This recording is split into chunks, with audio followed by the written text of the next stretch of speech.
হযরত সুমামা ইবনে আসাল রাদিয়াল্লাহু তাআলা আনহু সৌদি আরবের বর্তমান রিয়াদ, ওই সময়ে এই এরিয়ার নাম ছিল নাজদ। নাজদের মধ্যে একটা কাবিলার নাম ছিল বংশের নাম ছিল বনু হানিফা। বনু হানিফার সর্দারের নাম ছিল সুমামা ইবনে আসাল। নাম ছিল কি? সুমামা ইবনে আসাল।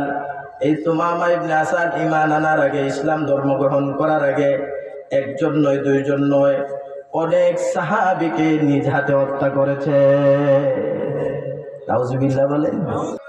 আল্লাহর নবীজি মদিনা থেকে একটা সম্প্রদায়, একটা কাফেলা অশ্বারোহী, অশ্ব ঘোড়া দিয়া তাদেরকে নজদের কোন একটা জায়গায় প্রেরণ করলেন। তারা রিটার্ন আসার সময় শুনেন, দেখেন, ভালো করে শুনেন কেমন ছিলেন নবীজি। হারিসুন আলাইকুম, তোমাদের প্রতি কেমন আগ্রহী, একটু ভালো করে শুনেন। আমার ওই কাফেলা যখন নবীজির কাফেলা, সাহাবায়ে কেরামের কাফেলা যখন রিয়াদ থেকে মদিনায় আসতেছিলেন, পথের মধ্যে একটা লোককে পাইলেন মদিনার আশপাশে ঘোরাঘুরি করে। মদিনার আশপাশে কি করে? ঘোরাঘুরি করতেছে। নবীজি ওই সাহাবায়ে কেরাম ওই লোকটাকে গ্রেফতার করলেন, মদিনার মসজিদে নিয়ে আসলেন। মদিনার মসজিদের খুঁটির মধ্যে তাকে বেঁধে ফেললেন। সাহাবায়ে কেরাম কেউ ছিলেন না লোকটাকে। মান হুয়া, সে কে, হু ইজ হি, সে কে, তার পরিচয় কেউ জানেন না। নবীজি কিছুক্ষণ পরেই আসলেন। নবীজি আসার পরে দেখলেন ওই লোকটা কুঠির মধ্যে বাঁধা, নাম সুমামা ইবনে আসাল। নবীজি ডাক দিয়া বলেন, আতাদরুনা মান হুয়া, তোমরা কি চিনো সে কে? তোমরা কি জানো সে কে? Do you know who is he? আপনারা কি জানেন সে কে? সবাই বলেন, লা নাদরি ওয়ালা নারিফুহু। ওগো নবীজি, আমরা তাকে চিনি না। লোকটা মদিনার আশপাশে ঘোরাঘুরি করছে, আমরা মনে করছি কোন গোয়েন্দা, এই জন্য তাকে গ্রেফতার করে নিয়ে এসেছি।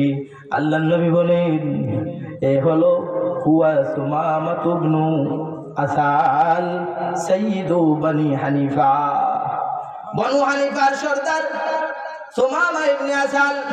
আল্লাহর নবী বন্দির কাছে গেলেন, সুমামা ইবনে আসালের কাছে গেলেন, গিয়া বললেন, মা ইনদাকা ইয়া সুমামা, হে সুমামা, তোমার কি খবর? তোমার খবরটা কি? তোমার কাছে কি আছে একটু বলো। সুমামা কি বলছে জানেন? সুমামা জবাবে বলে, ইন তাকতুল যাদামিন ওয়া ইন তুনইম আলা শাকিরিন ওয়া ইন তুরিদুল মালা ওয়া ইন কুনতা তুরিদুল মালা ফাসাল মিনহু মা শিতা। তিনটা কথা বলছে। কয়টা? সুমামা ইবনে আসাল তিনটা কথা বলল। এক নাম্বার বলল, হে মুহাম্মদ, আব্দুল্লাহর পুত্র মুহাম্মদ, আপনি যদি আমাকে হত্যা করতে চান, হত্যা করার মতন রাইট আপনার আছে, হত্যা করার হক আপনার আছে। কারণ আপনার অসংখ্য সাহাবীকে আমি হত্যা করেছি, হত্যার বদলা হত্যা হয়। আপনি যদি আমাকে হত্যা করতে চান, হত্যা করতে পারেন, কোনো সমস্যা না। দুই নম্বর, যদি আপনি আমাকে হত্যা না করে, ওয়াইন তুনইম আলা শাকিরিন, আপনি যদি আমার উপর অনুগ্রহ করেন, আমারে যদি মুক্ত করে দেন, ছেড়ে দেন, তাহলে মনে রাখবেন আপনি সাধারণ কোনো মানুষের উপর অনুগ্রহ করলেন না, এমন একটা মানুষের উপর অনুগ্রহ করলেন যে কিছুদিন পরেই অনুগ্রহের বদলা দেয়। দুই নম্বর। তিন নম্বর হলো ওয়াইন কুনতা তুরিদুল মাল, আপনি যদি সম্পদ চান, দুনিয়ার টাকা পয়সা চান, স্বর্ণ মুদ্রা চান, দুনিয়ার সম্পদ যদি আপনি চান, তাহলে আপনি আমার কাছে চান। ফাসাল মিনহু মা শিতা, যত ইচ্ছা চান, যদি কয়েক কোটি চান, সমস্যা না।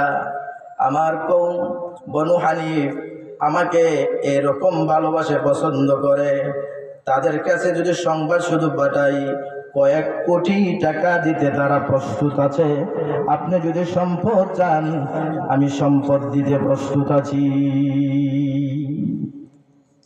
তিনটা প্রস্তাব। নবীজি একটা গ্রহণ করলেন না, তাকে হত্যা করলেন না, নবীজি তাকে ছেড়েও দিলেন না, নবীজি তার কাছে সম্পদও চাইলেন না, চুপ রইলেন।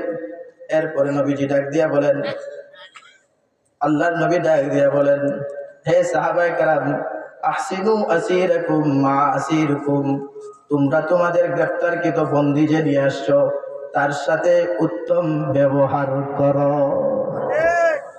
আর আসতে বলেন, আপনি পারবেননি? আপনার ভাইকে কেউ হত্যা করছে, পারবেননি উত্তম ব্যবহার করতে? পারবেন? হ্যাঁ, কেমন উত্তম ব্যবহার করছেন শুনেন।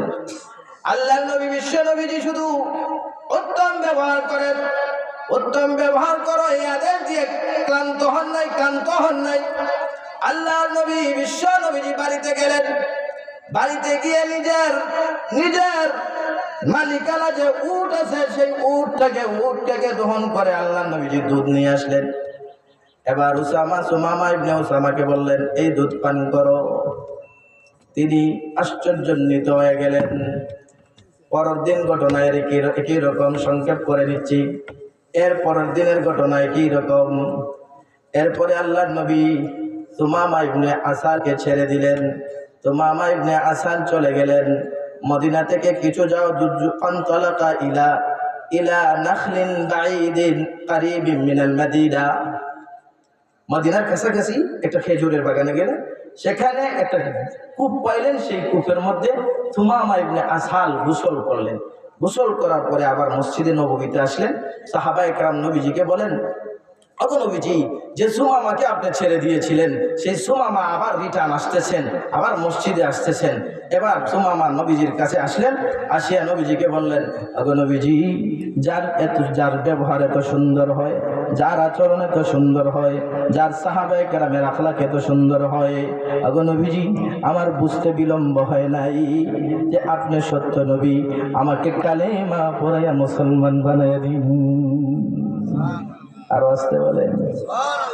নবীজি বললেন, ও সুমামা, তুমি ইচ্ছা করলে আগেও মুসলমান হতে পারতে, 3 দিনের ভিতরে মুসলমান না হলে না। তোমাকে যখন ছেড়ে দিলাম তারপরে তুমি মুসলমান হলে, কারণটা কি? সুমামা বলেন, ওগো নবীজি, আমাকে ছেড়ে দিয়েছেন, এর আগে যদি আমি ঈমান আনতাম লোকেরা আমাকে বলতো। সুমামা বাধ্য হইয়া ঈমান আনছে। আসলামা মুদতাররান, সুমামা বাধ্য হইয়া ঈমান এনেছে। কিন্তু আমি চিন্তা করলাম, যদি আমি মুক্ত হয়ে যাই, স্বাধীন হয়ে যাই।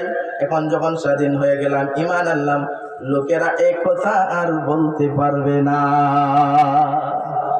এই জন্য নবীজি বলছেন, হারিসুন আলাইকুম, নবীজি তোমাদের প্রতি আগ্রহী, ঈমানের আগ্রহী। নবীজি তোমাদের সম্পদের আগ্রহী না। সুমামা তোমার সম্পদের আগ্রহী না, নবীজি ছিলেন তোমার ঈমানের আগ্রহী। কথা ঠিক কিনা ওঠে? এরপরে আল্লাহ বলেন, 3 নম্বর গুণ শেষ। 4 নম্বর গুণ আল্লাহ বলেন, বিল মুমিনিনা রাউফ, নবীজি ঈমানদারদের প্রতি হলেন রাউফ, দয়ালু। 5 নম্বর গুণ হলো রাহিম, আল্লাহ রাহিম, নবীজি রাহিম। রাহিম আল্লাহ, আল্লাহ